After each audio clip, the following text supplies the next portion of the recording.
څنګه کولی شو چې مالداره سو او ډېرې پیسې وګټو؟ دا هغه پوښتنه ده چې موږ ټول په خپل ذهن کې لرو. موږ ټول غواړو چې شتمن شو او یو ښه ژوند ولرو، خو څنګه؟ په دې ویډیو کې زه له تاسو سره هغه شپږ اصول شریکوم چې د غریب او مالداره ترمنځ توپیر بیانوي، کوم چې رابرټ کیوساکي په خپل کتاب ریچ ډاډ او پور ډاډ کې ذکر کړی دی. لومړی اصول د شتمنۍ او لګښت ترمنځ توپیر بیانوي. شتمني هغه شیان دي چې تاسو ته پیسې ګټي، لکه کاروبار، پانګونه او د کرایې کورونه. خو لګښتونه هغه شیان دي چې ستاسو پیسې ختموي او تاواني کوي مو، لکه قیمتي موټر، ګرانبیه موبایلونه، قرضونه او نور غیر ضروري شیان. رابرټ وایي چې شتمن خلک خپلې پیسې په داسې شیانو مصرفوي چې په راتلونکي کې ورته ګټه وکړي، لکه د کاروبار شروع کول، پانګونه، د ځمکو اخیستل او د کرایې کورونو او دکانونو جوړول. خو غریب خلک خپلې پیسې په غیر ضروري شیانو مصرفوي، لکه قیمتي موټر، ګرانبیه موبایلونه او داسې نور. لیکوال ټینګار کوي که غواړې چې مالداره سې، باید داسې شیان واخلې چې تا ته پیسې وګټي، نه دا چې ستا پیسې ختمې کړي. دویم اصول د شتمن او غریب ترمنځ مهم توپیر دا ده چې غریب د پیسو لپاره کار کوي او شتمن پیسې د ځان لپاره کاروي.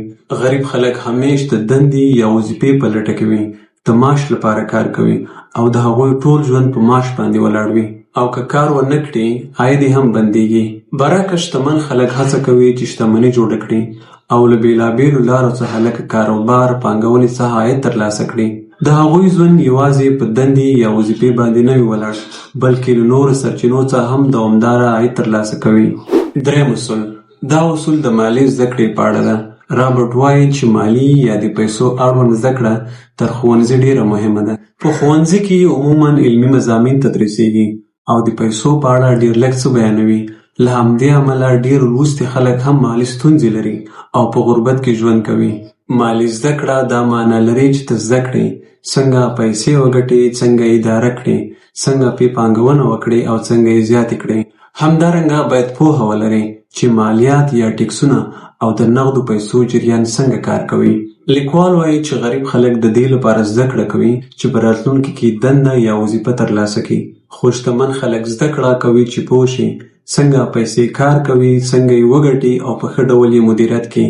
رابرټ وایي که مالي پوهه ونه لري، که پیسې وهم ګټي، ژر به یې بیرته له لاسه ورکړي. څلورم اصول خپل کار ته پام وکړه او شتمني جوړه کړه. خپل کار ته پام دا معنی نه لري چې ستا دنده یا وظیفه مهمه نه ده، بلکې دا چې ته باید د خپلې دندې ترڅنګ خپله شتمني هم جوړه کړې. ډېر خلک ټول عمر د بل چا لپاره کار کوي، خو شتمن خلک د خپلې دندې ترڅنګ خپل کاروبارونه، پانګونې او د پیسو ګټلو نورې سرچینې جوړوي. پنځم اصول یوازې د پیسو لپاره کار مه کوئ، زده کړه هم په نظر کې ونیسئ. د رابرټ کیوساکي له نظره خلک باید یوازې د پیسو لپاره کار ونه کړي، بلکې زده کړه هم په پام کې ونیسي. هغه باور لري چې ډېر خلک یوازې د لوړ معاش په لټه کې وي، خو مهمه خبره دا ده چې انسان باید خپل مهارتونه هم زیات کړي.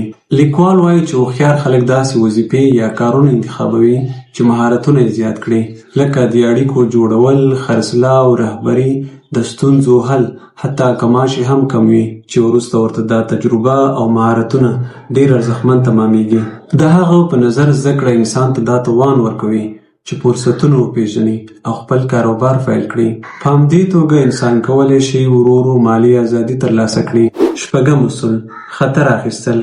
ډېر خلک له خطره ویریږي او تل خوندي لارې انتخابوي، لکه ثابت معاش، خوندي دنده او بې له خطره ژوند. خو د لیکوال په نظر دا ډول فکر انسان مالي پرمختګ او مالداره کېدو ته نه پرېږدي.